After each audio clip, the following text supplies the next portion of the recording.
Hello and welcome everyone. This is less than a minute. Today we're going to clear the confusion between the word so and the word such. Both words are used to strengthen the words after, and both words are equal to the word very. So we'll explain them upon some examples on very. The first example, he is very tall. The second example, he is a very tall person. So notice here that very could come before the adjective and could come before the adjective and a noun. Now let's try to use so. He is so tall.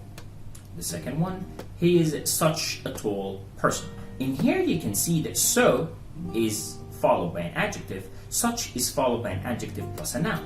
So we learn from that so and such are equal but not used in the same way. I hope this clears the difference. Thank you very much. Have a lovely day and stay safe.